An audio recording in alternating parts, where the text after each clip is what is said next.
अस्सलाम वालेकुम। और आज मैं आपको क्लेरेसेट के मुतालिक बताता हूँ, जिसका जो एक्टिव इंग्रेडिएंट है वो है क्लेरेथ्रोमाइसिन। क्लेरेथ्रोमाइसिन सिरप और टेबलेट के फॉर्म में मार्केट में अवेलेबल है। सिरप 125 मिलीग्राम, टेबलेट 250 और 500 मिलीग्राम की स्ट्रेंथ में है।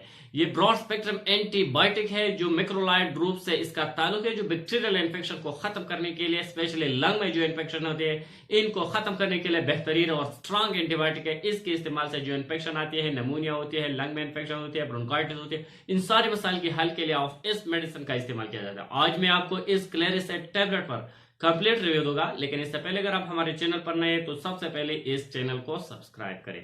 अगर इस टैबलेट की यूजेज को देखा जाए तो ये अपर रिस्पायरेटरी ट्रैक में जो इन्फेक्शन होती है इसके लिए क्लेरेथ्रोमाइसिन बेहतरीन और अच्छा मेडिसिन है। जैसे अगर आपको पेरेंजाइटिस हो, लैरेंजाइटिस हो, साइनोसाइटिस हो, आपकी गले में जो इन्फेक्शन होते हैं, टॉन्सिलाइटिस होती है, गले में जो खारिश होती है, गले में जो इन्फेक्शन होती है, साइनस में जो इन्फेक्शन होती है, नाक में जो इन्फेक्शन होती है, कान में जो इन्फेक्शन होती है, जैसे हमें ओटाइटस मीडिया कहते हैं, कान में जो पस आती है, कान में जो दर्द होते हैं, बैक्टीरियल इन्फेक्शन कान में होती है, इन ओटाइटस मीडिया यानी कान में जो इन्फेक्शन इनके लिए क्लेरेथ्रोमाइसिन बेहतरीन और अच्छा मेडिसिन है।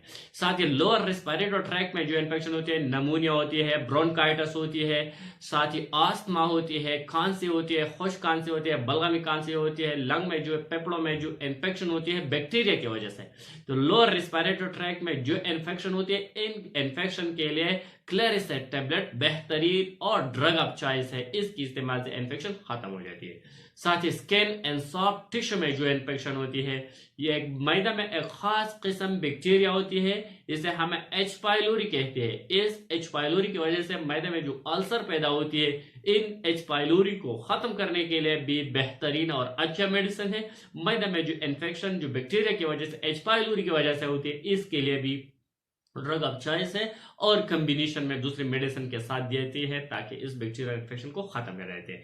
ये मेडिसिन स्पेशली लंग इन्फेक्शन में, नमूनिया में, लंग में जो इन्फेक्शन आए हैं इसमें ड्रग ऑफ चॉइस है, और लंग और फेफड़ों के इन्फेक्शन के लिए बेहतरीन और 100% रिजल्ट देने वाली मेडिसिन है क्लेरिसेट टैबलेट।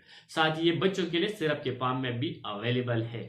अगर इस मेडिसिन की साइड इफेक्ट को देखा जाए तो इसके इस्तेमाल से आपको डायरिया हो सकती है जब ओवरडोज में इसका इस्तेमाल किया, पेट में दर्द हो सकती है, डिस्पेप्सिया होती है, बदहजमी पैदा कर सकते हैं, स्टमक पेन भी कॉज कर सकती है, लेकिन रेयर केसेस में।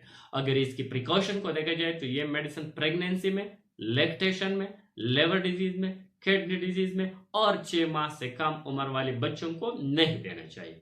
साथ ही अगर इसकी डोज को देखा जाए तो छोटे बच्चों के लिए ये सिरप आती है और डिपेंड करता है पेशेंट की नोयत पर, एज पर डिपेंड कर देती है। और एडल्ट के लिए जो टैबलेट के फॉर्म में थे और 250 से लेकर 500 मिलीग्राम में दिन में 2 दफा इस्तेमाल कर सकती है, 5 से लेकर 14 दिन तक। लेकिन और डिपेंड कर जाता है पेशेंट की नोयत पर, और डॉक्टर पेशेंट की नोयत, बीमारी की कंडीशन को देखकर रेकमेंड करेगा।